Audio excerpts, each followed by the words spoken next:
Bienvenue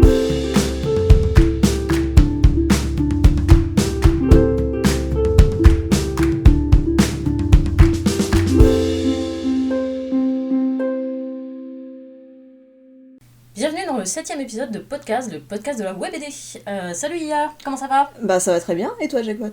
Ça va bien, écoute, là en ce moment je vis ma meilleure vie. Je travaille sur Jo à plein temps, je ne gagne pas d'argent, mais je suis très heureuse, voilà. Bah c'est trop cool, parce que moi je suis un petit peu dans le côté opposé. Je gagne de l'argent en allant travailler tous les jours, mais je n'ai toujours pas le temps de me remettre à Fangs and Frights, c'est un petit peu le seum. Mais la publication a repris quand même. Mais la publication a repris. Des planches.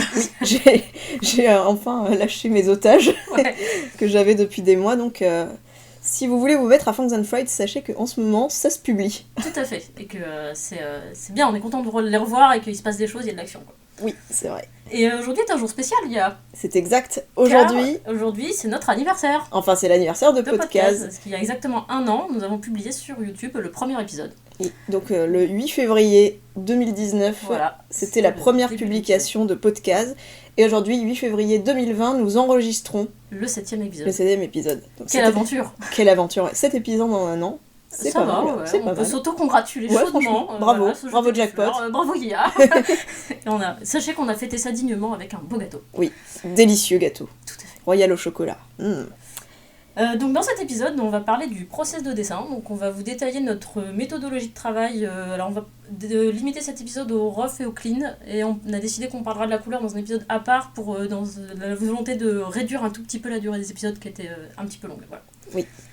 Donc évidemment, disclaimer, on va vous parler de notre méthode, de nos inspirations artistiques, notre, entre guillemets, qui est lié un peu à notre style de dessin, mais évidemment il y a 1000 façons de dessiner et c'est très très subjectif, il n'y a pas une façon qui est meilleure qu'une autre, donc voilà, la liberté avant tout, faites ce que vous voulez. Voilà, comme d'habitude. Comme d'habitude. Donc c'est parti. Alors, moi j'aimerais te poser une question, du coup, Jackpot, ce serait... Toi, en ce qui concerne le dessin et le clean, est-ce que tu as des influences particulières ou est-ce que tu essayes de tendre vers un idéal, un objectif ? Est-ce que tu as quelque chose en tête quand tu dessines ? Ouais, moi c'est très clair, ça n'a pas changé depuis très longtemps en fait.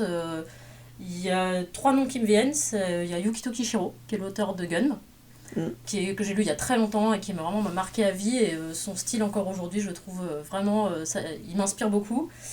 Il y a Alessandro Barbucci, l'auteur de Skydoll, surtout sa période Skydoll, je dois avouer que j'aime un peu moins ses dernières bandes dessinées, bon voilà c'est la vie, mais il a un dessin qui est à la fois cartoon mais aussi anatomique et qui est très fluide et qui est très organique en fait. Oui, on sent bien les volumes. Dans son trait qui vraiment j'adore quoi.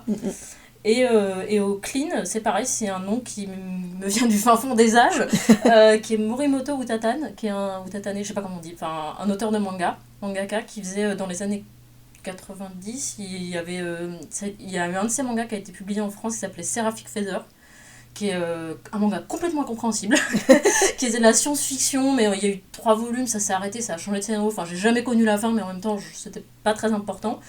Mais par contre son clean, vraiment son ancrage, la pureté de sa ligne, ses pleins, ses déliés, c'est très vieille école évidemment, mais moi ça m'a toujours marqué, et encore aujourd'hui quand je clean, je pense à ces lignes à lui, quoi. Voilà. C'était un vrai coup de foudre artistique. Ouais, voilà, c'est ça.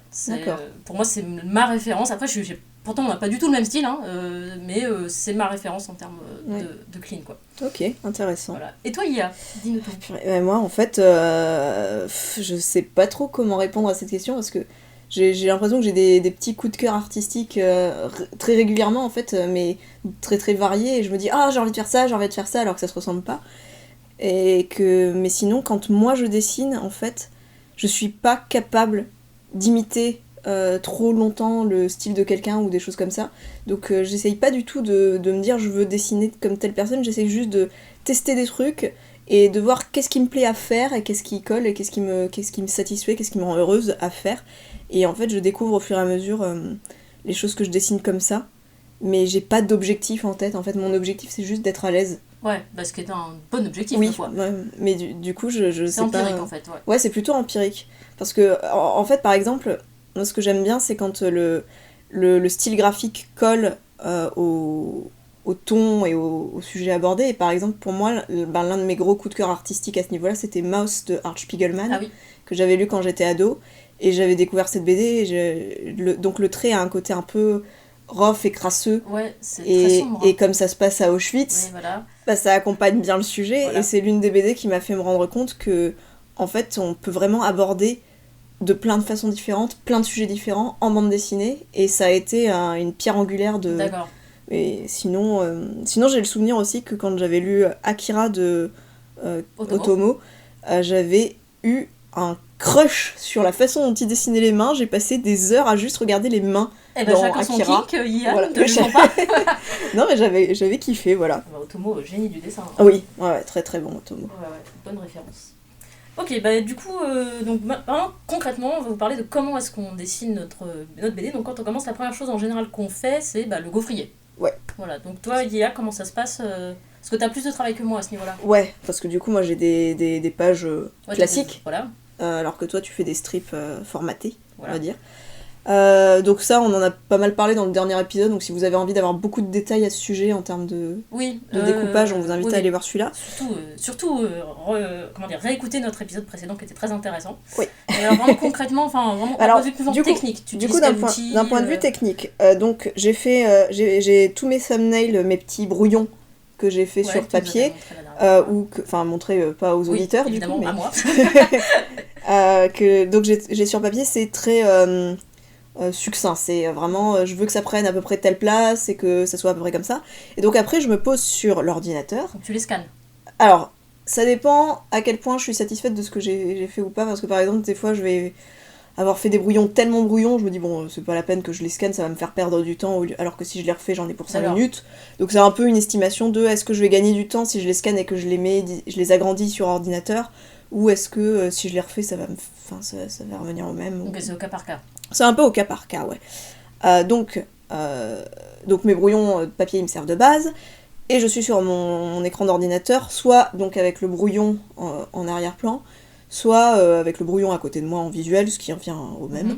Et bah là, effectivement, l'un des premiers trucs, c'est de déterminer quelle est la taille des cases, et pour ça, moi, je trouve que c'est très très important de démarrer très vite en mettant la typographie. Ah oui, tu commences par faire ouais. les textes, J'essaye de plus en plus de faire ça, parce que je me suis rendu compte qu'en fait, si je le mettais... Plus je mets la typographie tard dans les étapes de fabrication de la BD, plus ça pose des problèmes. D'accord. Parce qu'il y a toujours des trucs où je me rends compte que ça va bloquer ou quoi, alors que si c'est organisé autour de la typographie, je peux me dire direct, en fait ce dialogue est beaucoup trop long, il faut que je le coupe, il faut que je le réécrive maintenant, et sinon je peux toujours réussir à recomposer en fait ma page à ce moment-là. Ouais. Parce que la taille de la typographie, elle change pas, alors que les dessins autour, éventuellement, on peut réduire un peu la taille des personnages, etc. Donc je mets ma typographie, je décide quelle va être la taille l'emplacement des bulles, plus ou moins, hein, parce que c'est l'étape où en fait je teste différentes compositions à ce niveau-là. Et je fais mes cases vite fait avec... Quel outil tu utilises? T'es dans Medibang? Ouais, je suis dans Medibang. Alors sur Medibang, il y a moyen d'avoir des cases générées automatiquement, et on peut les agencer soi-même. Mais moi, je m'en sers pas. Parce que j'ai découvert que l'outil existait tardivement. Donc j'avais déjà pris le pli de le faire autrement. Voilà, de le faire autrement. Et puis surtout aussi, j'ai pas trop investigué parce que mes cases, elles ont pas de contour. Elles ont pas de contour, et les bords sont texturés. Du coup, je sais pas si c'est possible de faire ça avec l'outil qui est incorporé à Medibang, mais en tout cas, pour des cases normales, c'est parfaitement possible d'utiliser un outil intégré. D'accord. Ça fait gagner du temps. Et du coup, concrètement, toi, tu fais quoi? Tu dessines en fait le blanc, en fait, tu te fais un calque où tu dessines en blanc le contour de tes cases? Tu fais des sélections ou... Non, enfin, je sais pas, en fait, je reste en termes de rough où je trace un peu... à l'étape du rough, je trace toujours à main levée. D'accord. Parce que comme c'est l'étape où de toute façon je vais bouger plein de trucs, c'est pas très D'accord, ouais, c'est pas très important. Pas ton gaufrier dès le départ. Ouais, non, en fait cette étape-là, c'est l'étape où je teste le gaufrier. Je vais faire la première passe avec la première case, on va dire, elle va faire telle taille. Et puis de suite après, en mettant les textes par exemple de la seconde case, je vais me dire bah non, en fait j'ai besoin de plus de place pour la seconde case, donc je réduis. Et donc ce faisant, je mets aussi, j'utilise une broche, donc un pinceau assez épais pour pas perdre de temps et me perdre dans les détails, pour poser les emplacements des personnages et des décors vite fait. Et éventuellement je change un peu de couleur entre les personnages et les décors pour pas me perdre dans tous les traits que je fais à ce moment-là. Okay, ouais. Mais c'est très... c'est si vraiment j'ai besoin d'avoir des images où il y a... où il se passe beaucoup de trucs en fait, parce que j'essaye de... Comme c'est l'étape où je bidouille encore un peu la composition, j'essaye de me focaliser plus là-dessus et moins sur qu'est-ce que je vais dessiner, comment, enfin, ouais. C'est du blocking, quoi. Ok. Ouais, je vois. Moi, ça va beaucoup plus vite, mécaniquement, puisque dans Joe, je me pose pas la question de la taille de mes cases, c'est toujours la même, à quelques exceptions près. Récemment, j'essaye justement de changer un peu. J'aimerais bien arriver à varier plus, justement, m'autoriser plus de choses au niveau du gaufrier, donc on va voir ce que ça donne. Mais en gros, voilà, j'ai mon fichier de cases qui a été fait il y a moultes années, et je prends toujours le même, c'est bêtement dans Photoshop, c'est des cases... j'ai un calque qui est en mode produit, sur lequel je sélectionne mes cases avec l'outil sélection rectangulaire, je le remplis de blanc, et j'applique l'effet contour, c'est dans image, réglage, je sais plus, contour, ça me fait le contour de la case, je le mets en mode produit, comme ça je peux dessiner en dessous, et je rajoute juste un calque en dessous, je remplis de blanc les gouttières. D'accord. Qui est en mode normal, et voilà, ça me fait mon gabarit, voilà, c'est fait, et rouler jeunesse. Ensuite, on a toutes les deux le même process en fait, on a une étape où on pose nos décors 3D si on en a. Ouais, c'est ça. Donc moi je fais ça à peu près à l'étape, celle que je viens de décrire aussi. Moi, pareil, quand je sais que je vais avoir des objets ou des décors un peu compliqués, j'ai pas de scrupules, je vais dans SketchUp ou Blender, qui sont des logiciels gratuits. Voiture, voilà, donc, Audi, Citroën. C'est ça, SketchUp en particulier, donc c'est un logiciel gratuit qui a une bibliothèque en ligne gratuite de modélisation 3D. Et franchement, moi je suis pas là pour souffrir. Donc, je suis pas venue ici pour souffrir. Ok. Donc je vole, je vole non, c'est en libre service, hein, donc j'exploite les ressources que les gentils internautes ont mis en ligne gratuitement. Et tu as tout à fait raison de le faire. Oui. Donc moi j'utilise pas SketchUp, j'utilise Maya parce que je suis un peu masochiste. Non, en vrai, même dans Maya, je peux récupérer des modélisations SketchUp, il suffit que je les transforme en OBJ. Oui. Donc pour les trucs vraiment compliqués, l'autre fois j'avais cherché une diligence, je me suis dit je vais pas modéliser une diligence. J'ai été chercher une diligence sur la banque de SketchUp, je pense, c'est comme ça que j'ai eu ma diligence. Mais donc moi je modélise toutes mes petites villes avec des petits blocs dans Maya, etc. Et après, je fais du caméra mapping, entre guillemets, c'est vraiment très très simple, mais en gros, je place des caméras qui projettent la case de mon prédécoupage. En fait, j'isole chaque case de mon prédécoupage où j'ai besoin d'un décor spécifique. Je crée une caméra dans mon logiciel 3D qui me projette cette case, et après, je peux bouger ma caméra jusqu'à avoir vraiment la perspective qui me convient. Et j'ai poussé le vice jusqu'à me faire des petits gabarits de mes personnages au modèle, enfin pas au modèle, mais à la taille en fait. C'est des petits bonshommes. Des petites silhouettes, voilà, ou pour avoir le rapport de taille, parce qu'en fait j'ai des personnages qui ont vraiment des tailles différentes. Ouais. Et moi, il faut absolument que ce soit respecté, le rapport de taille entre les personnages, voilà, chacun ses névroses, ne me jugez pas. Donc du coup, je les place dans mon décor, comme ça je sais, ils sont en paire, s'ils sont à la bonne taille, etc. Et après, je fais un screenshot, et je copie-colle dans mon fichier. D'ailleurs, du coup, tant qu'on est à parler de décor et tout ça, dans l'étape du gaufrier, toujours quand je suis en train de placer tous mes petits machins, je trace, toujours à main levée, des lignes de perspective un peu à la zob, juste histoire de savoir dans quelle direction va la perspective, quoi. Ouais. Mais ça n'a pas besoin d'être précis, mais rien que ça permet de mieux comprendre ce qui se passe en fait, et de mieux placer les personnages. C'est ça, c'est que dès que tu mets juste 3 fuyantes, en fait, empiriquement, ça te donne le niveau de ta ligne d'horizon. C'est ça. Même si t'as pas défini où était le point de fuite, si tu poses tes fuyantes, ça t'indique que t'es plutôt une vue en hauteur, une vue en contre-plongée, etc. Et c'est une bonne technique aussi. Et ça prend 3 secondes. Bah oui. Une fois qu'on a fait ça, toutes les deux, on va attaquer le crayonné des personnages. Oui. Alors, Yia, par quoi tu commences quand tu dessines un bonhomme ? Alors, du coup, en fait, j'y ai réfléchi et je me rends compte que je sais pas trop. Je pense que si je dessinais, peut-être ça viendrait, mais là, du coup, comme on me pose la question, je sais pas. Je pense que quand je fais mon off, je fais un peu des patates et j'essaye surtout de me focaliser sur leur taille et leur ligne dynamique. Et du coup, après, en général, je pense que je commence par les visages et la cage thoracique. Ouais. Enfin, les visages, la tête et l'inclinaison de la tête. Et la cage thoracique, parce que c'est ça qui donne qu'on regarde le plus. Ouais, moi j'appelle ça les noyaux anatomiques. Enfin, en gros, on appelle ça le noyau anatomique. C'est moi, je commence un peu comme toi. Je commence très très souvent. Je commence par la cage thoracique. Et Je pense que ensuite, c'est ce qu'il y a le la mieux, tête en et le fait, bassin. la cage Les noyaux thoracique. anatomiques, c'est cage thoracique, boîte crânienne et bassin. Mm. C'est parce que c'est des noyaux osseux en fait. Ouais. Donc même si le personnage bouge, c'est des trucs qui vont peu changer de volume, pas beaucoup bouger de volume.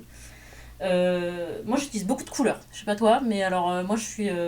Non, moi pas. Je vais souvent prendre. Bon, en fait, j'ai une palette qui s'est faite empiriquement dans mon logiciel et j'utilise tout le temps la même. Du coup, j'ai des couleurs complètement choisies au pif, hein, mais en gros, j'ai un jaune pâle pour faire justement mes noyaux anatomiques. Donc, je fais en gros un œuf pour la cage thoracique, un œuf pour la tête et un machin pour le bassin. C'est pas vraiment un œuf. Un œuf aplati Voilà, triangulaire. enfin un truc. Voilà. Le bassin, c'est compliqué. Et donc ça je le fais en jaune pâle. Ensuite si par exemple les personnages ont les bras qui passent devant le torse et tout, bah, je prends du rouge parce que ça se voit mieux en fait tout simplement. Même je fais un calque en plus parce que je suis maniaque aussi. C'est comme ça que tu te retrouves avec beaucoup trop de Oui, calques à la oui, fin. oui, bon. Les visages aussi je les fais souvent en rouge. En gros visage et mains j'ai besoin de le faire en rouge pour mieux les voir. Et après je fais en bleu, je rajoute les vêtements. Je les habille, voilà, je les dessine d'abord. Voilà. Donc j'ai beaucoup de couleurs. Non, moi je suis beaucoup moins maniaque que ça, c'est plus de l'ordre du... Comme si j'avais un crayon de papier et que j'étais sur une feuille et je change pas de couleur et c'est juste du... C'est plus organique, ouais. Ouais, c'est plus organique, du coup j'ai pas grand chose à dire parce que voilà. Tu dessines jusqu'à ce que ça marche, quoi. Ouais, c'est ça. C'est à peu près ça, c'est je ouais, dessine bah jusqu'à ce que ça marche et en général je m'arrête. Et est-ce que tu utilises vite. beaucoup de calques? Est-ce que tu vas répartir tes personnages sur des calques, Alors, tes cases sur des calques? En fait, toi, quand tu parles de crayonner, moi, pour moi, c'est toujours un peu dans l'étape du... C'est une étape qui est à mi-chemin, donc entre le clean et le rough, où il y a besoin de revenir préciser des trucs, mais ça va pas encore être très clean. Ouais. Et en fait, moi, je fais ça un peu au moment du clean avant de m'y mettre. Donc d'accord, là tu vas répartir. c'est une étape un peu bâtarde, des fois je fais ça un peu au rough parce que je sais que j'ai une idée un peu plus précise et que je veux pas l'oublier, mais généralement je fais ça un peu plus... Enfin, bref. Mais du coup, mes crayonnés de personnages, moi, j'essaye de faire en sorte que ce soit qu'un seul calque. D'accord. Enfin, moi, j'essaye... En fait, vrai, toi. Ouais, mais j'essaye de faire en sorte d'avoir le moins de calques possible parce que je suis très organisée, mais je veux pas que mes fichiers soient trop lourds non plus, et j'essaye de... En fait, au plus je fais de calques, au plus je me perds dans des détails, au plus je perds du temps. D'accord. Et j'essaye d'optimiser ma méthode de travail. Plus le temps passe, moins j'ai envie de passer du temps tout en obtenant un résultat satisfaisant, et donc je m'autodiscipline comme ça à passer le moins de temps possible sur des trucs. D'accord. C'est marrant parce qu'on est tous les deux très organisés, mais on n'a pas du tout les mêmes... on est complètement l'opposé sur certains points, notamment moi c'est l'inverse. Moi il faut beaucoup de calques. Plus j'ai de calques, et justement plus je trouve ça optimisé, parce que je peux, comme on est toutes les deux, on a travaillé dans l'animation, moi j'ai notamment fait de l'animation ce qu'on appelle cut-out, c'est-à-dire avec des pantins. Et donc quand on a des pantins, chaque élément du corps du personnage est sur un calque séparé et on peut le bouger indépendamment du reste. Et tu mets les différents, genre les bras. Oh mon dieu. ça m'arrive, je le confesse. Bon, j'essaie de pas trop le faire, mais en tout cas ce qui est certain, c'est que dans mon fichier, si j'ai une case, j'ai un dossier de calque. Dans le dossier de case de la case, j'ai un dossier de calque par personnage. Et dans le dossier de calque du personnage, c'est toujours nommé, hein. Je nomme à chaque fois, dès que je crée un calque, je le nomme, sinon évidemment je m'y retrouve pas. Et dedans, je vais avoir le calque, comme je vous dis, le calque avec les noyaux thoraciques, le calque avec la tête, le calque avec les vêtements. Et je vais après, au fur et à mesure que j'avance, je vais en supprimer évidemment. Ouais. Mais j'en ai énormément, mais comme ils sont bien rangés, je m'y retrouve et je peux pas faire autrement parce que pour moi, c'est vraiment un confort de pouvoir déplacer. Je veux déplacer ce personnage, je prends le dossier du personnage, je le déplace. D'accord. Voilà. Ok, après, moi j'essaie de minimiser mon nombre de calques, mais en vrai j'en ai beaucoup aussi parce que justement, en étant organisé, on est... je fais des sous-dossiers en fait, moi aussi. C'est-à-dire, ce qui se passe dans mon document de travail, j'ai mon ROF que je mets en opacité réduite en arrière-plan, et du coup là j'ai toutes mes cases sur ma page, j'ai tout sur un seul layer. Ouais, ça c'est un seul layer. Ça moi je le garde aussi comme mon thumbnail. Quand je travaille sur le ROF avant cette étape-là, je peux avoir plusieurs layers pour tester des trucs, mais au moment où je passe au clean, j'aplatis tout. Ouais. Pareil, ouais. Quand on valide une étape, on aplatit. C'est ça. Après ça, je fais un dossier par case. Ah, quand même. Et oui, oui, mais oui. En vrai, en fait, ce que je fais, c'est que du coup, comme mes cases, elles ont pas de bordure ni rien, ça va être mon fond. Donc je commence par faire la case et la remplir avec un outil de remplissage. Ouais. Et tout ça, c'est une seule couleur. D'accord. Et en fait, quand j'aurai fait tous mes dessins après, je vais les mettre en écrétage sur la case. Oui, d'accord. Donc c'est pour ça que j'ai besoin d'un dossier par case, tu vois. Ok, ouais. Comme ça déborde pas. donc je sais pas si vous connaissez les calques d'écrétage, on pensait C'est en parler très un peu pratique. plus tard, mais du coup c'est... L'écrétage, c'est une fonction qui est disponible dans Photoshop et je pense dans la plupart des logiciels de dessin Sur maintenant. Medibank, ça y est, ouais. Voilà, ça permet de... vous faites un calque avec... vous faites un... Comment dire je sais pas... Une silhouette. Une silhouette remplie ouais. de couleurs, et tous les calques que vous mettez au-dessus de ce calque-là, si vous le mettez en écrétage, il n'apparaîtra que dans la silhouette du premier calque. Et ça va pas déborder en fait, ça va si apparaître que là où il y a c'est de quelque chose de dessiné en dessous. ça fait un effet de pochoir inversé en fait, enfin non, de pochoir tout court. Enfin voilà, ça crée, ça vous empêche de dépasser quoi. c'est ça. Et c'est pratique parce que vous avez quand même une marge en fait. C'est pas parce que vous dessinez quelque chose sur votre calque au-dessus qui n'apparaît pas parce que c'est en écrétage que ça n'existe pas, donc vous pouvez le bouger. Enfin voilà, c'est assez pratique à utiliser. Comme ça, vous n'avez pas peur de déborder aussi. Voilà aussi. Et oui, donc j'ai mon fond de case. Et après, j'essaye au moment donc, du clean d'anticiper au maximum pour quand je vais être en colorisation de combien de plans je vais avoir besoin. Donc arrière-plan, premier plan, D'accord. etc. Tu hiérarchises déjà Je hiérarchise parce que je vais pas avoir le même traitement de couleurs en fait dessus, donc je peux pas les mettre dans le même dossier. Du coup, je fais un dossier, ça va être un dossier arrière-plan, un dossier background normal, et éventuellement un dossier premier plan s'il y a des trucs en premier plan. Toi, et au milieu, je vais avoir mes personnages. Ah oui, les personnages sont quand même à part. Ouais, parce que les personnages, il y a souvent besoin de les bouger un peu, de les réajuster. Oui. Et au-dessus de tout ça, donc, il y a mes bulles que j'ai déjà préparées. Ok, d'accord. Moi, je fais aussi un truc pareil, hein, chacun ses névroses, mais moi, je me suis dessiné un modèle sheet de mes personnages. Et ça moi, j'ai pas fait. Effectivement, j'ai dessiné tous mes personnages de 3/4 face, alignés les uns après les autres, les uns à côté des autres, avec le bon rapport de taille. Au début, j'avais que celui-là, au fur et à mesure, je m'en suis rajouté, j'en ai fait un de face, pas avec tous les personnages, mais avec les principaux, et là, je suis en train d'en faire un où ils sont de profil. Mais en gros, ce document-là, je vais toujours le copier-coller dans mes cases pour avoir mon modèle, mon rapport de taille, etc. Et il y a des fois où vraiment je me fais pas chier, je redécalque mon modèle, quoi. Si j'ai une vue de 3/4 face, il n'y a pas de plongée, il n'y a pas de contre-plongée, il n'y a rien de spécial, je vais pas m'emmerder, je vais vraiment redécalquer ce qui existe déjà et juste changer son expression, quoi. Non, mais toi aussi, tu trouves des trucs et astuces pour aller plus vite. vite. Oui. Non, je fais pour aller plus vite. Hein. C'est pour... déjà, c'est parce que ça me procure un confort, parce que j'ai pas à me poser la question, est-ce que j'ai le bon rapport de taille, la bonne proportion, etc. J'ai ma proportion qui est là. Et ça aussi, c'est quelque chose qui me vient de l'animation. Puisque quand je faisais de l'animation traditionnelle, là, je me souviens encore du prof qui nous avait appris ça, de nous dire, vous mettez votre modèle sheet en dessous de votre feuille pour l'avoir toujours un petit peu en transparence et avoir toujours une référence visuelle dans votre champ de vision de votre personnage, quoi. Faudrait que je fasse ça moi aussi, mais j'ai la flemme de le faire. Et je te comprends. J'ai la flemme surtout de préparer le modèle sheet. En fait, moi je conseillerais pas de le faire dès le début. Je conseillerais non, parce qu'il faut s'approprier un peu les personnages avant. Ouais. De le faire une fois qu'on a une dizaine de pages dans les pattes et que les personnages vont commencer à être plus à l'aise avec. Et d'ailleurs, mon modèle sheet, je l'ai actualisé. J'ai fait quand même, au bout d'un moment, je l'ai un petit peu changé parce que je me rendais compte que je dessinais plus tout à fait de la même façon.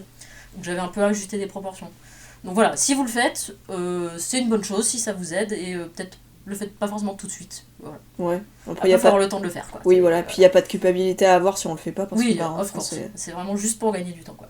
Ça dépend si vous êtes à l'aise avec ou pas, ou si vous êtes une grosse feignasse comme moi. Et alors, une fois qu'on a fait notre off, on va sortir notre plus beau crayon, on fait notre clean ou notre ancrage, comme on dit. Voilà, l'ancrage. Où on dessine, le line aussi, on va dire. Le line, ouais, il y a beaucoup d'appellations différentes. Moi, j'appelle ça un clean, parce que pour moi, un line, c'était vraiment au stylo, tu vois, ou à la plume. Parce que il y a très longtemps, je dessinais à la plume, tu te rends compte.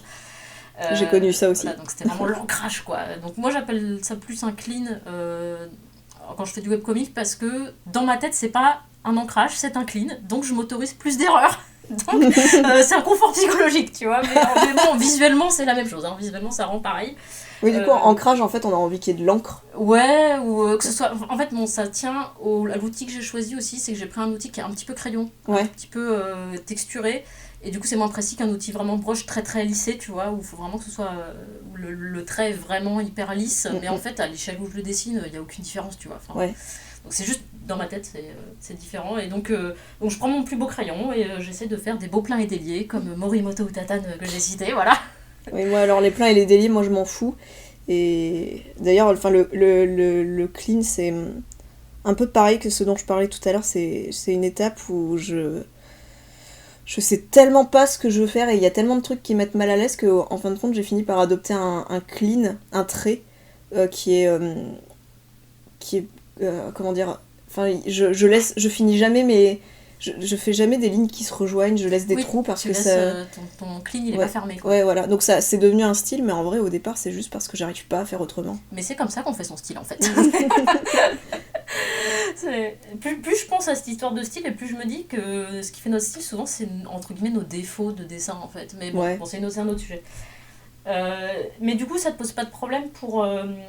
Enfin, moi, je sais aussi que si je m'oblige un petit peu à faire un clean propre avec des lignes bien fermées, c'est que je me dis derrière, ça va aller plus vite pour remplir mes personnages de couleurs. Alors, je sais qu'il y a plein de gens qui font ça. Mais moi, du coup, ça me procure plus d'inconfort de me forcer à faire des lines de ce genre-là que de faire la même chose que ce que je fais en fait avec les cases.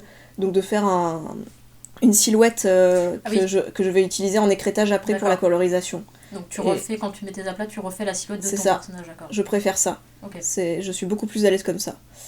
Eh bien, c'est l'essentiel. Oui. Et du coup, après le clean, donc c'est les plats préparation à la colo. Oui, c'est ça, voilà. Donc, mais moi, c'est ce dont je viens de parler, mais ça, je le fais... en fait, je le fais au moment de la colo. Je le fais pas du tout avant. Ouais. Éventuellement, des fois, j'ai des... Je sais que je vais avoir notamment, quand j'ai des arrière-plans, notamment des arrière-plans d'arbres, puisque j'ai mangé beaucoup de forêts dans Fangs and Fight. Donc quand j'avais des arbres en arrière-plan, j'avais que des silhouettes découpées dans le ciel. Et en fait, cette étape-là, je la saute au moment du clean, parce que je sais que je vais pas faire de ligne par-dessus, en fait. Ça va être juste une silhouette. Ouais, ça va être juste une silhouette. Et du coup, ce que je fais, c'est que je me prépare un dossier pour me souvenir qu'il faut que je le fasse. D'accord. Mais je laisse le dossier vide dans mon document et je m'en occupe plus tard. Moi, les aplats, c'est entre le clean et ce qu'on appelle la colo, mais bon, ça vous en parlera dans le prochain épisode, Cliffhanger, n'est-ce pas ? Et donc, moi, je remplis bêtement la baguette, la baguette magique, qui est l'outil de sélection que la plupart, encore une fois, des logiciels de dessin vous proposent. Comme j'ai fait mon line bien fermé, il suffit que je clique en 2 clics, j'ai ma silhouette qui est faite, je la remplis, et après, à l'intérieur, je vais mettre les différentes valeurs de gris que j'utilise. D'accord. C'est très long et très chiant. mais ça vide la tête. Les aplats, c'est le moment où je me dis, j'ai fait le plus dur.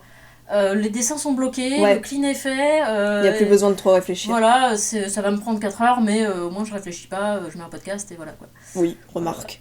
Et c'est quoi ce que tu préfères faire toi là-dedans dans tout ça?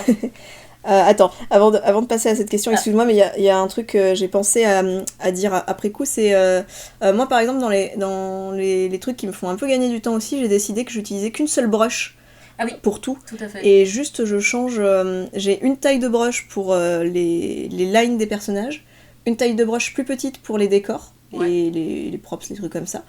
Et j'utilise toujours cette brush là pour la colorisation. Parce que comme ça, j'ai pas besoin de switcher en fait d'outils. Ouais. Voilà.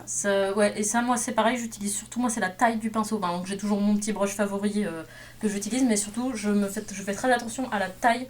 Je descends, par exemple, au crayon. Au crayonné, je vais pas descendre en dessous de la taille que j'utilise pour le clean, parce que sinon, je vais rentrer dans des détails que je pourrais pas avoir au clean, et ça va me frustrer. Et au clean, je fais très attention à pas descendre. On en reparlera tout à l'heure, mais à ne pas descendre, à pas en fonction que plus je zoome et plus je on a tendance à se perdre. On a tendance à diminuer la taille de son pinceau jusqu'à avoir un pinceau d'1 pixel, et ça surtout je le fais pas, je me dis je descends pas en dessous de telle taille, et du coup je me retrouve avec en gros j'ai un brush de 4 pixels pour les trucs un peu fins, un brush de 5 pixels que j'utilise 90% du temps, et un brush un peu plus épais quand j'ai un avant-plan par exemple.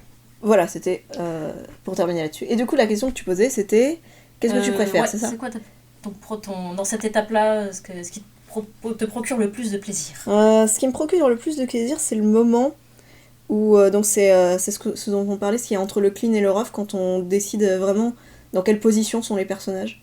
Moi, j'aime beaucoup dessiner ça en fait, dessiner les personnages, les gens, et trouver comment positionner exactement la jambe, le bras, dessiner les mains, faire des tests, apprendre aussi, parce que c'est là que des fois je me retrouve à me dire putain je comprends pas comment fonctionne cette main, il faut que je prenne une référence, et je me retrouve à prendre une photo avec mon téléphone de moi-même. On n'a pas parlé de ça, mais on prend beaucoup de photos références, ouais. Ça c'est aussi une étape très importante, c'est dès qu'il y a un truc que j'arrive pas à dessiner, pof, webcam, téléphone, je prends une photo quoi. Ouais. Moi c'est ça que j'aime le plus. D'accord. Voilà. Moi, c'est clean. Moi, je suis vieille école et le croquis, ça me frustre. Quand je fais le croquis, j'ai l'impression de pas avancer. Je suis tout le temps en train de dire ah là là, ça prend 1000 ans quoi. Alors que quand je fais le clean, eh ben, le dessin il est fini quoi. À la fin du Oui. clean, le dessin il est C'est fini. parce que t'as déjà tout posé normalement au préalable. Et puis il est joli, voilà. Donc, c'est ça que je préfère. Et c'est ce qui me prend le plus de temps en général.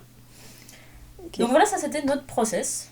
Donc c'est voilà, c'est juste notre témoignage. Hein, comment dire, vous n'êtes pas obligé de faire comme nous. Ouais, comme d'habitude, on est très classique et très organisé. Voilà, on est un peu. Donc, bon, on se ressemble à ce niveau-là. On sait que tout le monde trouvera pas forcément son bonheur à nous imiter. C'est ça.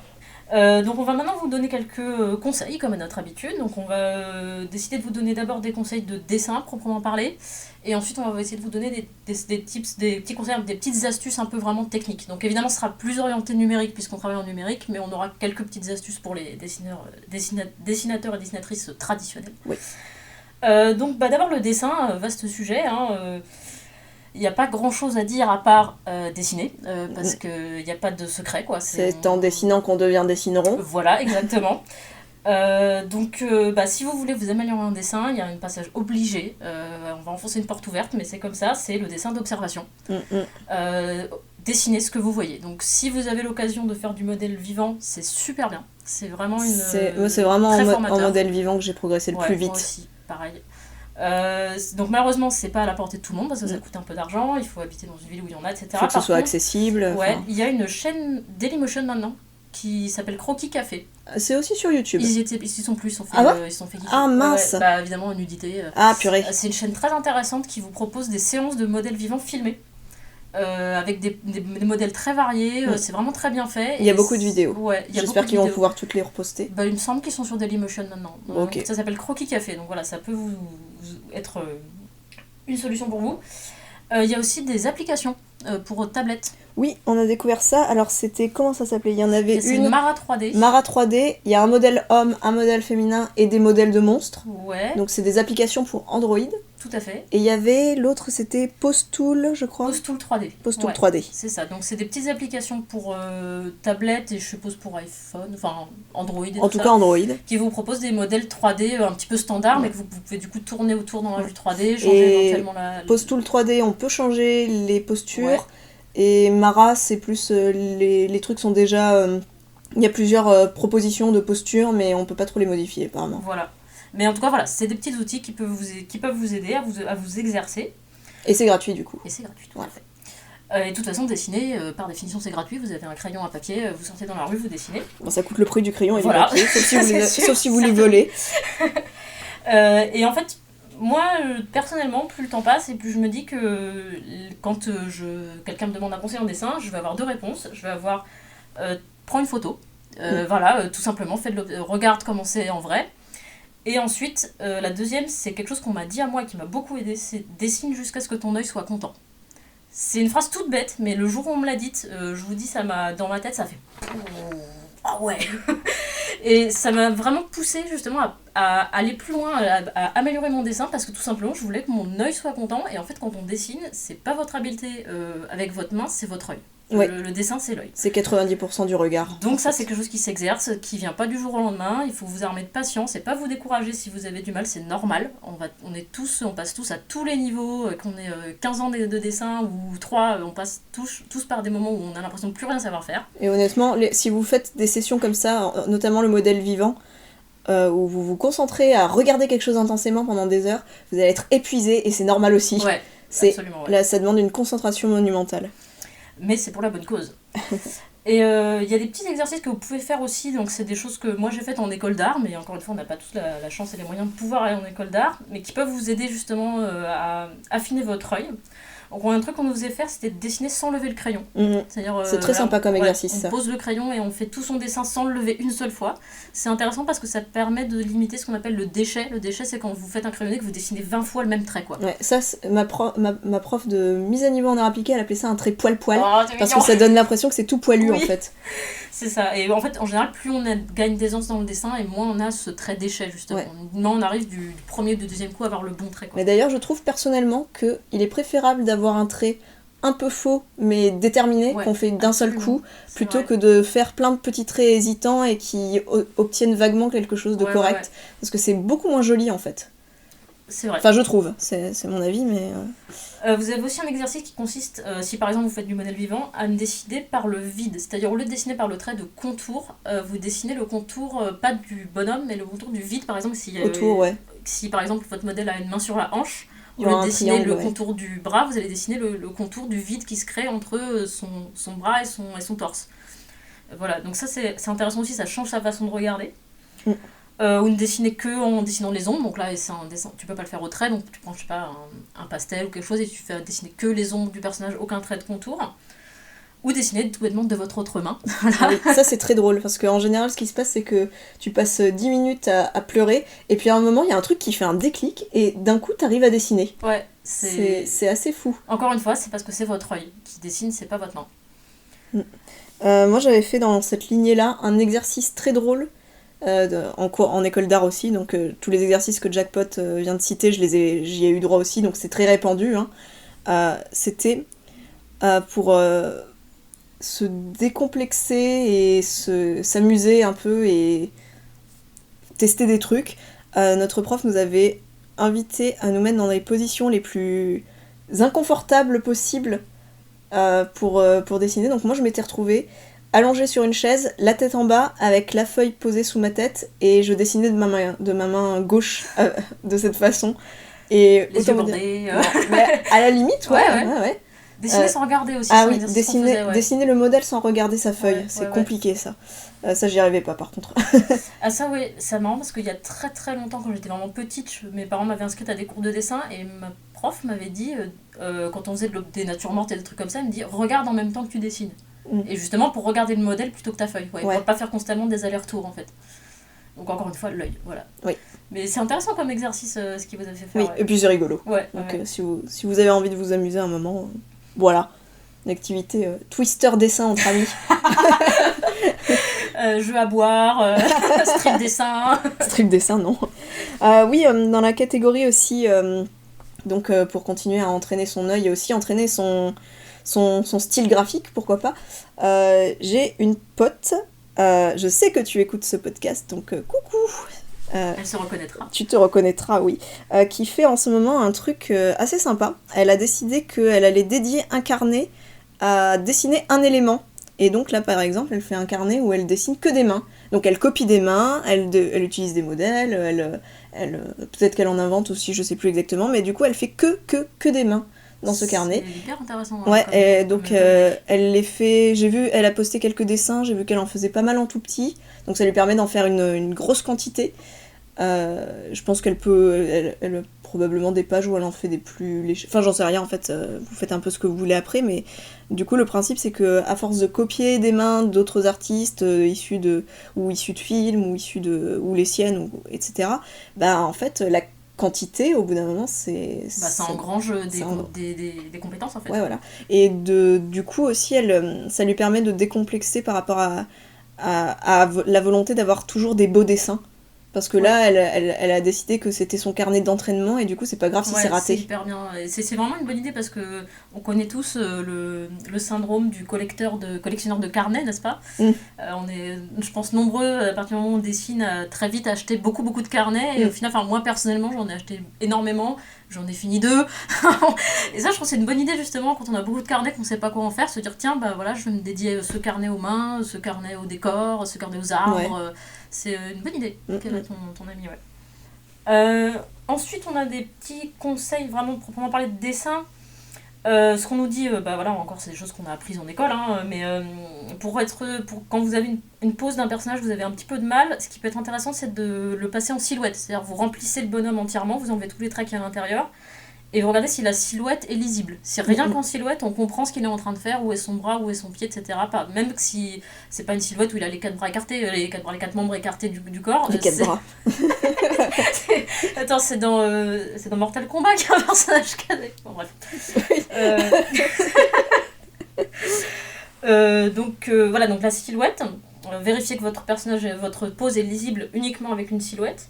Prendre du recul sur son dessin. Donc ça, en numérique, c'est facile, il suffit de dézoomer à mort. Si vous êtes en tradi, vous vous éloignez de votre feuille ou vous plissez des yeux. Plisser des yeux, c'est vraiment pas mal. Parce que comme ça, vous allez vous verrez plus les détails, justement, vous verrez le global, et là, vous verrez plus des problèmes qui vous auront pas, parce que vous avez le nez dedans, quoi. Plisser des yeux, ça permet aussi de bien se rendre compte si les contrastes fonctionnent. Ouais, tout à fait, quand vous faites de la couleur ou du noir et blanc. Ah oui, on n'a pas du tout parlé de ça, Ia. Quoi donc Retourner horizontalement le oh dessin. Mon Dieu, mais c'est mon sacerdoce, ça, de retourner le canevas en permanence.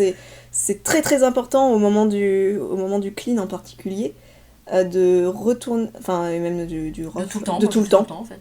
En fait, quand vous êtes en numérique, c'est d'autant plus simple que généralement c'est soit un raccourci clavier, soit un bouton sur lequel appuyer dans le logiciel, où en fait, pour vous rendre compte si votre dessin, il vous plaît à l'œil, s'il rend votre œil content, si tout fonctionne bien, de le retourner horizontalement, comme si c'était un miroir. Et là, il faut avoir le cœur bien accroché. Oui, oh mon Dieu. Et mettre son ego de côté, parce que généralement, ça révèle justement tous les défauts. Exactement, vous retournez, la première fois que vous retournez votre dessin, vous dites « Oh, mais il n'y a rien qui fonctionne en fait !» Écoute, j'ai une anecdote douloureuse à ce sujet.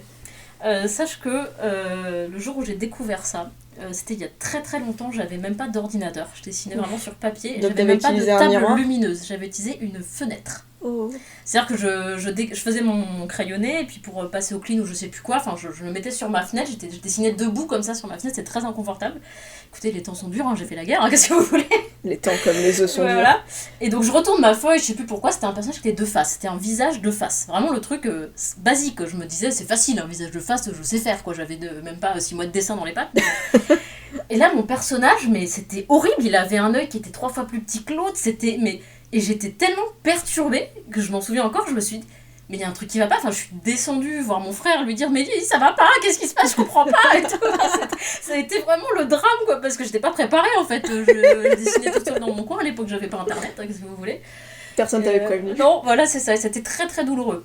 Voilà. Mais depuis, effectivement, heureusement dans les logiciels aujourd'hui, il suffit d'appuyer sur une touche pour que ça flippe. Ça retourne la zone du travail, donc moi je le fais constamment. Moi aussi, constamment. Au point que je sais plus, une fois sur deux, je me trompe quand il y a un personnage qui a quelque chose à droite, pas à gauche. Bon. Mais en fait, à partir du moment où on sait plus quel est le bon sens, c'est bon signe, ça veut dire que ça fonctionne correctement, que le dessin il est bien fait. Tout à fait, ouais. Mais oui, moi, effectivement, en permanence, je pense quand on devient comme ça maniaque de retourner le canevas, ça veut dire qu'on a vécu une expérience douloureuse où un jour on s'est rendu compte qu'on avait fait un dessin très moche à une étape où c'était beaucoup trop tard pour le modifier. C'est ça. Et du coup, après, en fait, au plus on commence à retourner tout son canevas, au moins on fait des trucs absolument dégueulasses. Absolument, ouais. Donc retournez votre dessin ou votre canevas. Donc si c'est un dessin évidemment sur une feuille c'est plus compliqué, mais donc vous le retournez, vous le regardez à la lumière, vous allez voir à l'envers. Ou alors vous avez un miroir. Ou tout simplement retourner la feuille en fait, mettre le haut en bas. Ah ouais, ça marche. Parce que ça marche différemment, mais ça aide aussi à avoir encore une fois à changer la perspective. C'est plus le même cerveau qui traite les données en fait. Ok. Il y a un livre qui s'appelle Dessiner grâce au cerveau droit qui explique ça. Qui explique que quand on dessine, souvent, on dessine pas ce qu'on voit, on dessine les données que notre cerveau nous envoie. C'est-à-dire qu'un œil, je vais pas dessiner ce que je vois, je vais dessiner un œil, en fait, que j'ai déjà dans une représentation mentale. Oui. Et en fait, le fait de retourner le dessin à 180, ça fait que ces repères-là dans votre cerveau ne fonctionnent plus. Et du coup, c'est l'autre cerveau qui prend le relais, et du coup, vous allez plus être attentif à vos sensations, en fait. D'accord. Voilà. Donc c'est aussi un exercice que vous pouvez faire. Oui, un autre truc que vous pouvez faire aussi par rapport à vos silhouettes de personnages, c'est faire attention à ce qu'ils à ce qu'ils aient des poses dynamiques, peut-être. Ouais. Si vous êtes, par exemple, pas très très à l'aise en anatomie ou que vous savez que vous voulez faire des dessins simplifiés, dans ce cas, il faut faire plus attention à quelles sont vos lignes droites, quelles sont vos courbes, et dans la pose générale du personnage, est-ce que ça va faire une direction, une dynamique sympa Ce qu'on appelle les lignes de force, en fait, c'est quand vous avez votre personnage en entier, c'est si vous pouvez trouver une courbe qui va, par exemple, de la tête aux pieds et qui imprime vraiment tout le personnage. Tout le personnage, on va rentrer dans une seule courbe. Et ça donne plus de consistance, enfin pas de consistance, mais je sais pas comment dire, d'unité au dessin en fait. Ouais. Et, ça donne plus d'impact, c'est plus joli à regarder. Ouais. Et il n'y a vraiment pas besoin pour ça d'être un crack en anatomie. Non, pas du tout, c'est vraiment des courbes. L'idée c'est de simplifier votre dessin à des courbes. Voilà. Des courbes générales. En ce qui concerne après, pour retourner sur des trucs un peu plus techniques, hiérarchiser les épaisseurs du line en fonction de la profondeur. Ouais, donc ça c'est un truc qu'on fait au clean en général. Oui. Donc ça aide vraiment à augmenter la lisibilité de votre dessin. C'est ce qu'on disait sur les tailles de brush, hein. Si vous êtes sur un papier, vous allez peut-être avoir plusieurs stylos pour ancrer votre dessin. Vous allez naturellement prendre le plus épais pour faire les éléments qui sont plus proches en premier plan, qui sont vraiment près du spectateur. Et plus vous allez aller dans le fond, plus vous allez prendre quelque chose d'un peu fin, quoi, de plus fin. Et ça permet justement, ça donne plus de lisibilité, plus d'impact aussi. Ça renforce les contrastes. Oui, par exemple, moi, pour détacher mes personnages de mes décors, j'utilise, comme je disais tout à l'heure, une taille de brush pour les personnages et une brush plus petite pour les décors. Mais ceci étant dit, je mets beaucoup plus de détails sur mes personnages que sur mes décors. Oui. Donc c'est aussi un truc à prendre en compte, c'est que pour que les personnages se détaillent, il y a plus de densité graphique, on va dire, sur eux que sur les arrière-plans. Ouais, et c'est une logique, cette logique de l'épaisseur de laine que vous retrouvez de toute façon dès que vous allez chercher du plein et du délié, si vous êtes de la vieille école comme moi. Souvent le plein, ça va vous servir à détacher des volumes, et le délié, donc le moment où ça va être plus fin, ça va être au contraire pour les recoller en fait. Donc plus le trait est épais, plus ça va séparer les deux morceaux que vous êtes en train de dessiner, plus il est fin, plus au contraire ça va donner une impression de proximité. Donc ça, moi, pour moi le plein et le délié, c'est pas que esthétique, il y a aussi une logique de volume et de dessin derrière. Et après les deux, des fois on fait un joli délié parce que c'est joli, hein. Parce que tout simplement c'est plus joli à regarder, quoi. Et enfin, le last but not least, on en reparlera dans un épisode dédié, mais il ne faut pas oublier la perspective. Oui, donc c'est ce que j'évoquais tout à l'heure avec mes lignes à la zob, comme je disais. En fait, la perspective, ça vous aide vraiment à... C'est le nerf de la guerre. Je sais pas si c'est le nerf de la guerre, mais en tout cas, ça uniformise, ça unifie vachement un dessin à partir du moment où vous savez, même de façon très superficielle, comment votre perspective fonctionne. Vous allez savoir comment placer correctement vos personnages, vous allez savoir comment placer les décors, qu'est-ce qui va être devant quoi. Et en fait, la perspective, c'est une logique on a tendance à penser au début que c'est que pour le décor. Alors que pas du tout. Si vous dessinez un personnage, il est en perspective en fait. C'est pas parce que, évidemment, ça va être plus évident sur les cases où vous aurez du décor et le personnage dedans, où là, ça va de toute façon, il va falloir que vous fassiez à un moment donné vos repères perspectifs pour tout unifier, mais en vrai, un personnage en soi est dans une perspective. La perspective, c'est tout simplement comment l'œil perçoit le volume. Donc le personnage, vous voyez par exemple l'axe des yeux, c'est une horizontale en fait. Donc si c'est une horizontale, elle est dans la perspective. Oui. L'axe des épaules, c'est un plan horizontal, il est dans la perspective. Donc ça, c'est un truc quand on débute en dessin, ça fait peur, on se dit c'est compliqué, on traîne un peu des pieds, on se dit je vais dessiner que des personnages, c'est plus facile. Mais non, car votre personnage aussi subit la perspective. Donc ça, il faut quand même s'y mettre à un moment donné. Donc ce qui aide beaucoup, c'est d'émettre des repères, comme tu dis, des lignes. Ouais. Et de commencer par ça, avant même de mettre quoi que ce soit d'autre. Par exemple, nous, ce qu'on fait beaucoup en storyboard, c'est faire une grille au sol. Ouais. C'est-à-dire juste tout simplement indiquer le sol avec une grille en perspective, et qu'on fait à main levée, hein, vraiment c'est à l'œil. Mais moi franchement c'est ça que je fais en webcomic aussi, parce que je suis pas du tout méticuleuse et ça me casse les pieds de calculer des trucs ou quoi, et du coup ça c'est la solution parfaite pour moi. Parce qu'en fait on a tendance à se penser, dès qu'on commence un peu la perspective, on va apprendre le point de fuite, la ligne d'horizon, etc. Et on se souvient tous des moments où on a voulu faire une perspective avec un point de fuite qui était 3 mètres au bout de la feuille. On a commencé à scotcher des feuilles et prendre les grecs les plus longs qu'on avait, etc. Alors, en fait, c'est pas la peine. En fait, la magie de ça, c'est que la perspective, ce qui compte, c'est pas la précision, c'est la cohérence. Et moi, c'est un cours que j'avais eu à l'école, encore une fois, mais je vous en fais profiter. C'était un professeur qui nous avait fait faire des dessins en perspective à main levée. On n'avait pas le droit d'utiliser une règle, et on n'avait pas le droit de scotcher pour avoir son point de fuite. Et il nous expliquer comment tracer ce qu'on appelle un réseau perspectif, c'est-à-dire faire les fuyantes d'un côté, les fuyantes de l'autre, sans avoir dessiné le point de fuite, juste en respectant une simple logique. Et rien que de comprendre que quand on a compris cette logique-là, c'est pas grave si effectivement si tu prolonges toutes tes fuyantes, elles vont pas exactement vers le même point de fuite.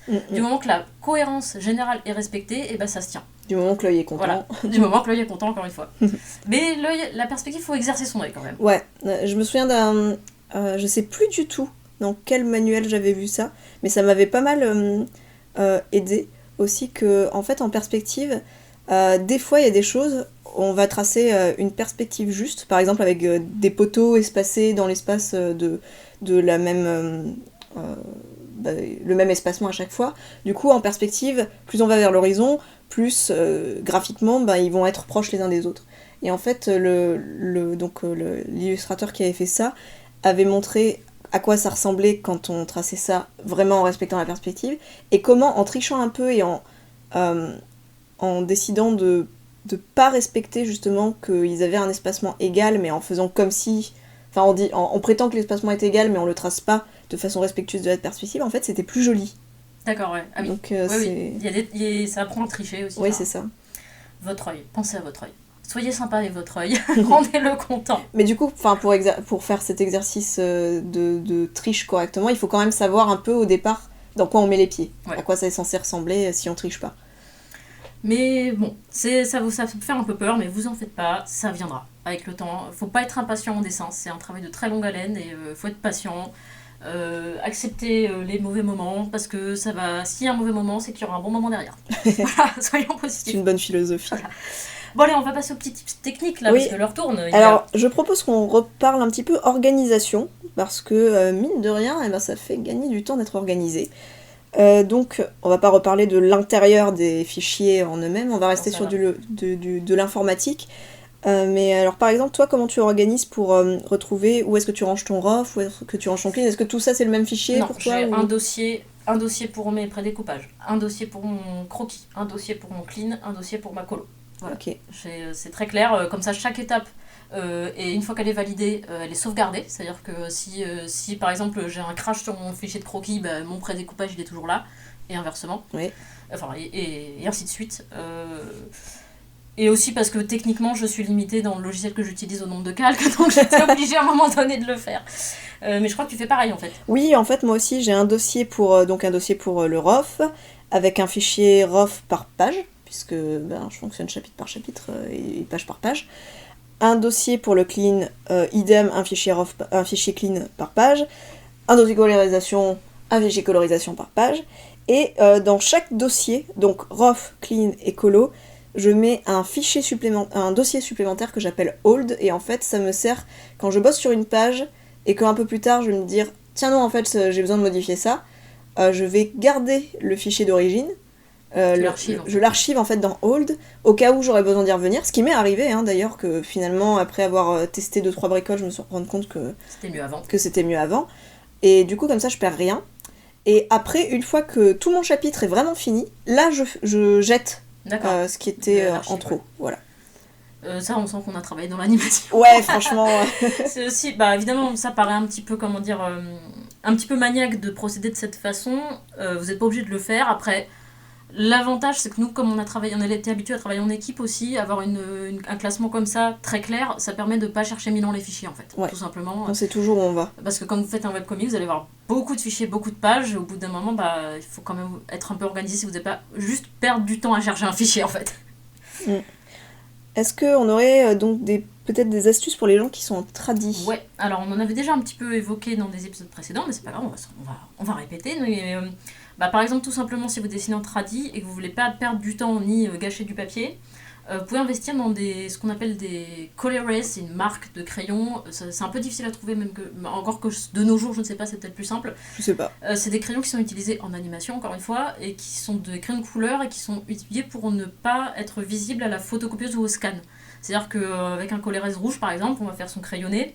Ensuite, avec un stylo ou un crayon normal, on va faire le clean par-dessus, sur la même feuille toujours, et au moment où on le scanne, en principe, le Col-Erase se verra pratiquement pas. Ouais. Ou ce sera facile de l'enlever au moyen d'une manipulation Photoshop que je vous détaille dans une vidéo tutoriel sur ma chaîne YouTube, si ça vous intéresse. On la mettra dans la description.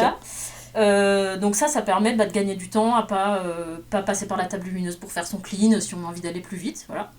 Donc j'ai dit des Col-Erase, mais je suis pas notre podcast n'est pas sponsorisé par Col-Erase. Je connaissais même pas cette marque avant que Jackpot en parle. Donc des crayons de couleur simples font tout aussi bien l'affaire. Oui. Si peut-être les crayons de couleur habituels, si on appuie trop, ça peut demander d'être plus d'efforts au moment de nettoyer ça sur ordinateur. En principe, ça doit fonctionner, je pense. Oui. À partir du moment où moi, en tout cas, n'ayant pas connaissance des Col-Erase, j'ai toujours utilisé des crayons normaux et je m'en suis toujours sortie. Voilà, ça fonctionne aussi bien. Donc ne cédez pas au snobisme du colérès. Vous avez l'astuce du post-it. Donc encore une fois que j'ai apprise en stage, je crois, en studio d'animation. Si vous avez fait votre clean au crayon sur votre colérès, et il y a un endroit qui va pas. Au lieu de refaire tout votre dessin, vous prenez un petit bout de post-it, vous le collez juste sur la partie qui va pas, vous redessinez. Et encore une fois, au scan, ça va s'effacer très facilement le jaune du post-it. Ouais. Donc, ou tout simplement, ou aussi, vous pouvez, si vous n'avez pas de post-it, ou si vraiment c'est trop compliqué, vous pouvez découper votre case qui pose un problème. Et la refaire en fait, voilà. J'ai déjà vu aussi sur des planches originales de BD du Blanco, bêtement. Mais ça y en a, hein. Ouais. Si vous avez eu l'occasion de voir une fois des planches originales de bande dessinée, même de Hergé, hein, je suis sûre que sur une planche de Hergé, on trouve des traces de scotch, de Blanco, il y a énormément de repentir, hein. Faut pas vous mettre la pression à faire la planche la plus propre possible, hein. On n'est pas là pour souffrir. On n'est pas là pour souffrir. Voilà. Et enfin, si vous dessinez en traditionnel, c'est quand même pas mal si vous pouvez investir dans une table lumineuse. Oui. On en avait déjà parlé, je crois que c'est plus accessible maintenant, qu'on en trouve plus facilement. Oui, on a une personne en commentaire qui nous avait marqué que en fait, maintenant c'était plus du tout aussi cher qu'à notre époque. On a fait la guerre hier, les vétérans. Donc ça c'est pas mal aussi si vraiment vous avez un crayonné qui est un petit peu trop sale entre guillemets, que vraiment vous avez besoin de repartir sur une feuille blanche, la table lumineuse ça vous permet de décalquer votre crayonné par-dessus. Donc c'est une astuce, enfin c'est pas une astuce, c'est une technique que énormément de dessinateurs, même professionnels, utilisent. Donc no problemo. La table lumineuse, bon investissement. Après, qu'est-ce qu'on peut vous dire d'autre ? Si on retourne peut-être sur les logiciels, donc on vous a parlé de flipper le canevas. Ouais. Et le deuxième truc dont on se sert le plus, c'est l'outil transformation. Le contrôle-T. C'est vraiment notre ami. Hein. Alors ça, on dit souvent, le numérique c'est facile, vous avez le contrôle Z, qui est l'annulation, enfin la gomme entre guillemets. Oui. Mais en fait, c'est pas du tout le contrôle Z qui me manque sur papier, c'est le contrôle T. Carrément, moi aussi. Moi, je peux plus dessiner sur papier parce que j'ai pas de contrôle T. Donc le contrôle T, c'est l'outil transformation et c'est tellement, tellement confortable de pouvoir utiliser ça. Parce que justement, on parlait du déchet dans le trait. Et ça vous permet de dessiner quasiment au trait tout votre personnage avec votre premier jet de trait qui est joli, quoi. Et ensuite, avec votre contrôle T, vous allez pouvoir refaire votre dessin sans bouger, sans altérer la qualité de votre trait, quoi. En fait, vous sélectionnez la partie... Disons que vous avez fait un personnage, vous en êtes content. Et au dernier moment, vous faites son bras. Et puis vous vous rendez compte, mince, mon bras, il est trop bien dessiné, mais il est trop petit. Voilà. Et c'est le drame parce que sur papier, il faudrait refaire le bras.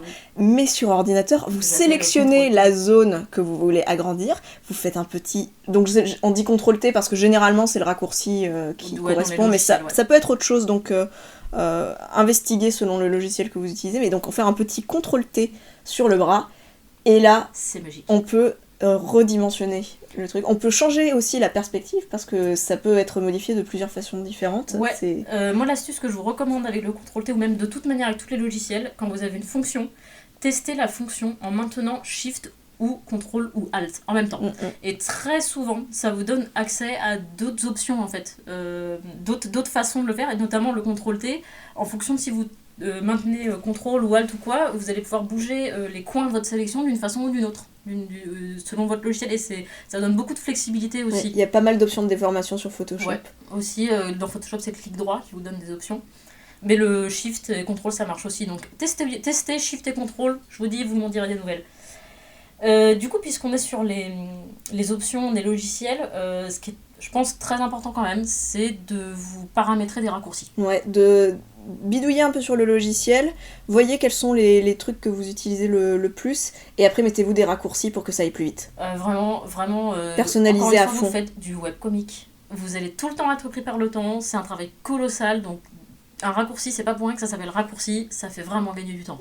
Et si vous avez une tablette graphique avec des boutons intégrés, n'hésitez pas à signer des raccourcis dessus. Surtout pour moi, par exemple, mon ordinateur c'est un portable, et quand j'ai ma tablette, ma Cintiq sur laquelle je dessine, je peux pas avoir mon portable très accessible par rapport à mon espace de travail. Donc je peux pas trop utiliser mon clavier pour mes raccourcis quand je suis en train de dessiner. Du coup, j'ai mis un maximum de raccourcis sur le côté de ma tablette, et j'utilise aussi les boutons du stylet. Donc par exemple pour la gomme, en fait j'ai pas mis de raccourci et je retourne mon stylet. Ouais. J'utilise directement la gomme qui est intégrée au stylet. Et en fait, ça fait un gain de bouton, en fait. Et un gain de temps. Moi, pour la gomme, j'ai assigné à une seule touche. Moi, par contre, je suis toujours avec le clavier. Moi, je peux pas me passer du clavier. J'ai toujours ma main gauche sur le clavier, ma main droite sur la Cintiq. Et j'ai mis la touche E pour passer sur mon outil brush il dessine ou il efface. Ouais. En fait, comme ça, c'est toujours le même outil, mais selon si j'appuie sur E, c'est une gomme ou un crayon, quoi. Ouais, c'est vachement bien ça. Et ça, c'est une fluidité dans le travail, ça va tellement vite, quoi. Vous avez aussi moi ce que j'aime beaucoup, c'est la rotation de la zone de travail. Ça, c'est depuis les dernières générations de logiciels, elles le proposent. Donc c'est sur Photoshop. Sur Photoshop, oui, je connais pas les oui. Sur Valibang, il y a ça intégré aussi. Maintenant ils le font quasiment. Enfin, dès qu'ils font un logiciel de dessin, ils pensent à mettre ça, parce que c'est l'équivalent de quand vous avez votre feuille, vous allez tourner votre feuille dans tous les sens pour avoir le confort de l'axe de votre poignet, en fait. Ouais. On fait pas du tout les mêmes traits selon comment la feuille est orientée. Et ça, c'est quand même vachement bien de pouvoir le faire numériquement aussi, si vous n'avez pas notamment de tablette écran. Donc voilà, prenez du temps, prenez un petit peu de temps, ça peut paraître très barbatif au début, mais on vous encourage quand même à le faire. Paramétrez vos raccourcis, ceux que vous utilisez le plus, et c'est vraiment du gain de temps. Et du ouais, c'est vraiment très très agréable une fois qu'on a tous ces petits raccourcis. Alors on va passer à notre dernière partie, on va vous parler des petits pièges à éviter, qu'on vous recommande. Bonne idée. On vous met des petits warnings. Alors premier piège qui est surtout valable pour les personnes qui travaillent en numérique, c'est le format que vous utilisez. Et faites attention à ne pas vous prendre un format qui est trop grand, parce qu'en fait c'est un peu la même chose que si vous décidez de dessiner sur une feuille A4 ou sur un format raisin. C'est-à-dire que mécaniquement vous allez mettre plus de temps à remplir le format raisin que la feuille A4. Donc en numérique c'est pareil, et surtout en numérique vous avez le piège du zoom. Vous pouvez tout le temps zoomer dans votre format, et c'est ce qu'on disait sur les tailles de brush. Faites attention à ne pas aller à l'infini dans le détail de votre canevas, parce que déjà vous allez perdre du temps.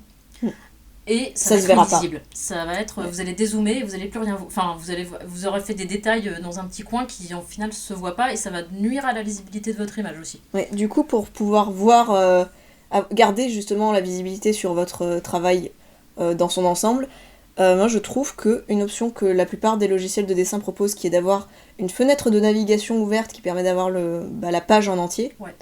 En fait c'est vachement pratique parce que ça permet de garder à l'œil la composition générale, et du coup de se dire en fait là ce que je suis en train de faire, ça sert à rien que j'aille plus dans le détail parce que ça ne se verra jamais. Voilà. Donc ouais, pas mal ça, le navigateur. Astuce, la fenêtre globale en même temps. Oui, on n'a pas encore évoqué les fameuses tangentes ou nœuds graphiques. Oui. Alors ça, c'est un petit peu comme le jour où on retourne son dessin pour la première fois. Le jour où on comprend ce que c'est qu'une tangente ou un nœud graphique, ça fait mal. C'est un petit peu douloureux.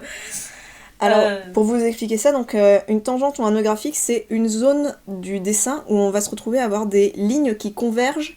Alors qu'elles ne font pas partie du même élément. Alors qu'elles font pas partie du même élément, du coup ça rend ça illisible dans le pire des cas, ou moche dans le meilleur des cas. Mais du coup, en fait, le principe, c'est que des fois, il suffit juste de décaler un élément pour que deux lignes qui partaient dans la même direction se retrouvent juste un peu décalées, et paf, d'un coup, ça va mieux à quelques millimètres de décalage. Ouais, on rentre vraiment dans le détail. Il y a aussi le fait, quand vous êtes en BD, de ne pas coller le bout de votre personnage sur le bord de la case. Oui, gardez à l'esprit que les bords de votre case, c'est comme les bords d'un écran. En fait, on va pas bien regarder ces zones-là, et il faut garder une petite zone pour souffler, en fait. Ouais, de mettre un peu d'air. De manière générale, c'est quand même mieux de pas remplir ses cases au max et de laisser un peu d'espace au personnage autour, à l'intérieur. Donc les tangentes et les nœuds graphiques, un petit... Voilà. Et ça, c'est pareil, il faut exercer son œil à les repérer. Et une fois qu'on a compris où c'était, on voit plus que ça. Oui. Et après, ça devient la chasse. Bon, après... s'il y en a de temps en temps, parce qu'on n'arrive pas à organiser une page d'une autre façon, Des fois on peut pas y couper. Exactement. Mais disons qu'à partir du moment où on essaye de le garder en tête, en fait ça augmente énormément la lisibilité d'un dessin. Et j'ai une anecdote à ce sujet, c'est que moi je travaillais beaucoup, moi je suis très attentive à la lisibilité, c'est mon truc, il faut que ce soit lisible. Et du coup, les tangentes et les nœuds graphiques, j'y fais très attention, et j'avais tendance, et les silhouettes aussi, dont on parlait précédemment, donc j'avais tendance à faire toujours des silhouettes très lisibles, et surtout détacher toujours tous mes personnages, pour qu'on lise chaque silhouette indépendamment. Comme ça, j'évitais les tangentes du même... Oui, du coup. Et je me suis rendu compte très très récemment, je vous le dis, que en fait j'avais le droit de superposer mes personnages. C'était autorisé. et que ça crée de la profondeur. Magique. Oui, moi j'étais là, mais vraiment c'est récent, très très récent que je me suis rendu compte de ça. Et du coup, j'ai l'impression qu'un champ de possibilités incroyable s'offre à moi et que je vais pouvoir, et grâce à ça, je vais m'autoriser à donner plus de profondeur et de volume en fait à mes cases. Et c'est assez libérateur. Mais du coup, il faut que je fasse un peu plus attention à mes tangentes. Oui. Donc on va répéter aussi un truc qu'on a dit tout à l'heure, mais utiliser des références, c'est pas de la triche, c'est même indispensable. Tous les dessinateurs et dessinatrices professionnels s'en servent. Tous. En fait. Tous les dessinateurs professionnels ou dessinatrices professionnelles ont un dossier de photos extrêmement étrange sur leur disque dur. Ah purée, oui. Si vous voulez faire chanter un dessinateur ou une dessinatrice, piratez son ordinateur pour ce dossier-là. Non, ne le faites pas. Non, mais ne piratez personne d'ailleurs. Oui, d'ailleurs. Mais oui, vraiment, s'il n'y a pas de honte à avoir, si vous n'arrivez pas à dessiner quelque chose, vous n'êtes pas là pour souffrir, encore une fois. Prenez des photos, prenez une web... si vous avez les moyens d'avoir une webcam, c'est pratique parce que vous pouvez le faire vous-même. Prenez votre smartphone en mode selfie. Si vous avez quelqu'un qui peut vous prendre en photo, demandez-lui de l'aide. Les recherches Google ou Ecosia ou voilà. DuckDuckGo, ce sont vos amis. N'hésitez pas. Moi, je vous le dis, je vous le confesse, dans Jo, 90% des mains sont dessinées d'après photo. Vraiment, j'ai aucune honte à l'avouer, c'est comme ça, quoi. Donc, ne vous faites pas de mal. Ouais. Et dans la lignée de ne pas se faire de mal, tout à fait. Le confort. Ouais, attends, j'ai eu une super bonne note au bac de français parce que je faisais des trop bonnes transitions comme ça, on me la fait pas moi. Big up, yeah. Big up le bac de français. Donc, le confort, c'est super important. Le confort, donc, de comment vous allez utiliser votre logiciel, vos outils, etc. Comment vous allez dessiner pour que ça vous plaise. Mais aussi votre confort physique et aménager votre espace de travail. C'est important. Donc, vous n'êtes pas là pour vous faire une tendinite non plus. Ouais, prenez soin de vous. Il y a beaucoup de dessinateurs et dessinatrices qui se retrouvent avec des problèmes physiques lourds, douloureux, graves, chroniques, parce qu'ils sont mal installés en fait. Et ne vous faites pas ça. Faites-vous du bien, ne vous faites pas du mal. Regardez votre écran avec la tête droite. Essayez d'avoir un petit machin pour le poignet, comment ça s'appelle ? Un repose-poignet. Ouais. Un repose-poignet, voilà, c'est vachement bien ça si vous utilisez beaucoup la souris. Qu'est-ce que... un siège à la bonne hauteur, un siège de bureau confortable, pas un tabouret, pas une chaise de cuisine, enfin vraiment, vous allez y passer des heures dessus, donc c'est comme un sportif, il faut entretenir son physique, c'est votre outil de travail littéralement, vous dessinez avec votre corps, donc prenez-en soin.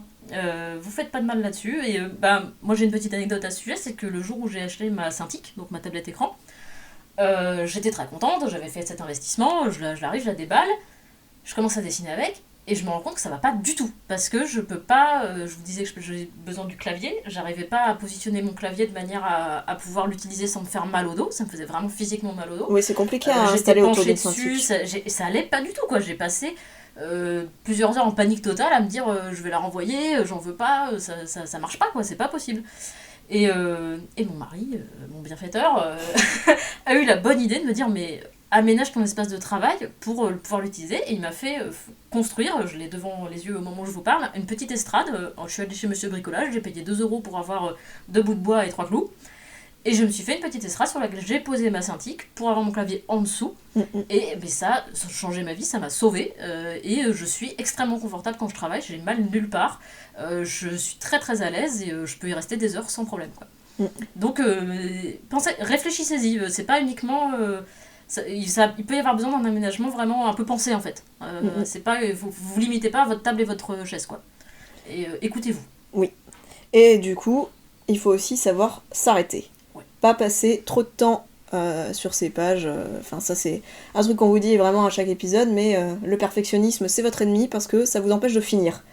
Donc, si au bout d'un moment, tant pis vous avez un nœud graphique, tant pis vous vous êtes rendu compte au dernier moment vous avez fliqué le canevas que vous avez un œil qui dit merde à l'autre, au bout d'un moment il faut savoir arrêter de peaufiner des détails parce que sinon vous passez pas à la suite. C'est ça. Et si dans sa globalité il n'y a pas de gros soucis, si vous vous dites c'est quand même une page qui est sympa et je sais que ça va me demander trop d'efforts de reprendre les trucs que je vois qui clochent maintenant, c'est pas grave. Et puis en plus, si vous voyez que ça cloche, c'est-à-dire que vous avez fait des progrès, donc aussi, c'est vraiment... c'est plutôt positif. Donc, Et n'oubliez pas que votre lecteur, il passera moins d'1 seconde à regarder chacune de vos cases sur laquelle vous avez passé 10 heures. C'est vous qui souffrez le plus, en fait. Ça. Ne vous faites pas ça, encore une fois. Dernière petite partie, on va vous donner quelques livres, quelques petites références utiles, pas beaucoup, hein, juste quelques-uns, mais qui sont vraiment, qu'on trouve vraiment très très utiles. Moi je vais vous parler du livre de Thomas Viank, qui est un enseignant que j'ai eu en anatomie, il est merveilleux, enfin il dessine tellement bien, son cours était incroyable. Il a sorti un livre qui s'appelle Le dessin de nu, anatomie et modèle vivant. Je ne sais plus à quelle édition c'est, mais on vous mettra les liens dans la description. Qui est très très bien, très synthétique. C'est pas un cours d'anatomie super rasoir et super avec trop d'informations. En fait, c'est vraiment des types de dessins très très précis, très synthétiques, qui aident vraiment beaucoup sur l'anatomie, le placement des muscles principaux, etc. Mais sur ce qui est visible, sur ce qui est visible, ouais. Pas sur ce qui est tous les muscles cachés et tout. Ouais, en fait, c'est pas vraiment détaillé. Des dessins, ouais. Donc, je vous le recommande chaudement. Si vous dessinez des animaux dans votre webcomic, parce que nous sommes de grands masochistes, hein, on va pas s'arrêter aux personnages. Pour moi, la référence, c'est L'art de dessiner les animaux de Ken Oldgren, donc c'est un dessinateur qui est, on va dire, de la vieille école. Enfin, le style paraît un peu vieillot, c'est vraiment avec, à la plume et tout, mais il a encore une fois une approche synthétique qui est très pertinente des différents animaux, et son bouquin est vraiment bien pour vous aider justement à trouver les bonnes lignes de force, la bonne façon de styliser, la bonne façon, une façon de styliser les animaux qui soit efficace et sympa, quoi. Lia, de ton côté? Ouais, moi, alors j'ai la collection de livres de Michel Lauricella que j'ai acquise il y a peu, et en fait je suis complètement dingue de cette collection. Et je vais vous recommander en particulier celui qui s'appelle Graisse et plis de peau, parce que ça apprend par exemple à dessiner des personnes grosses. Et en réalité, je sais pas pour toi, mais moi j'étais jamais tombée sur un livre qui permette de se focaliser sur ce genre de truc. Donc voilà, c'est la graisse, les plis de peau, comment le corps, en fait la surface du corps, quoi, vraiment, avec plein de morphologies différentes, et ça explique pourquoi, ça permet d'avoir plusieurs exemples. C'est synthétique, oui, et en fait un truc qui est vraiment cool, je trouve, c'est que les dessins, bon, ils sont super jolis évidemment, et juste en regardant, en fait, les dessins sont suffisamment bien faits pour qu'on comprenne ce qui se passe, et il n'y a même pas forcément besoin de lire les textes. Mais il n'y a pas beaucoup de textes non plus. Et du coup, c'est vraiment... C'est très plaisant. On vous la recommande chaudement. Voilà. Nous arrivons au terme de cet épisode, Lia. Et oui, exact, donc il est temps de conclure. Donc, les petits amis, le webcomic, on vous le répétera jamais assez, c'est un marathon.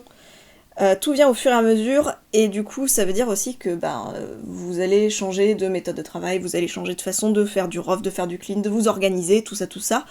Comme d'habitude, vous avez la liberté de changer quand vous le désirez, donc no stress.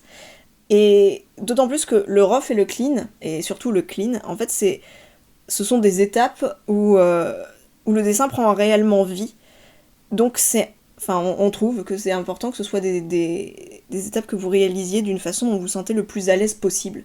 Parce qu'en fait, c'est ça va refléter un peu qui vous êtes en tant qu'artiste à ce moment-là. C'est ça, et puis surtout, vous allez passer beaucoup de temps. C'est ce qui va vous prendre le plus de temps en principe. Donc, vous faites pas souffrir pendant la majorité du temps que vous passez sur votre webcomic, tout simplement. Faites-vous plaisir. Faites-vous plaisir, encore une fois, on ne le répétera jamais assez. Et donc... en ce qui concerne notre petite recommandation de webcomic... Alors on va vous recommander cette fois-ci Eros Academy du Dr Pralinus. Qui nous laisse toujours des petits commentaires sympas. Enfin des gros commentaires. Merci beaucoup pour tous ces commentaires. Merci beaucoup Pralinus. Donc Eros Academy, c'est à la base une parodie de manga yaoi, donc les mangas spécialisés dans les relations amoureuses entre garçons. Donc ça, il y a une angle parodique au début, c'est des strips en fait, des strips d'une page, mais en fait il y a beaucoup de personnages et il y a quand même une intrigue qui se dégage, et ils sont tous très attachants, c'est très très drôle. C'est vraiment très drôle. Extrêmement drôle. Bon, par contre, évidemment, du coup, comme c'est parodie d'yaoi, il y a du sexe, donc... C'est pour contenu averti, public averti. Pour contenu averti, pour public averti, oui. C'est ça, oui, soyons très clairs, il y a du sexe.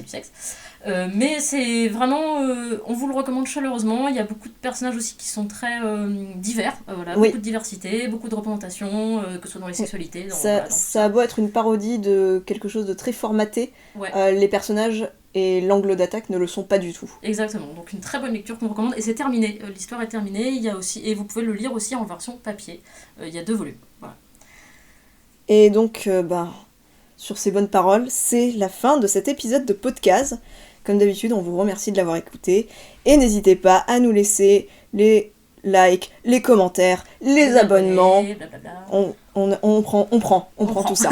Donc on se retrouvera bientôt dans le prochain épisode de podcast, et cette fois-ci ça portera donc, comme on l'a annoncé, sur le thème de la couleur, la colorisation. Voilà.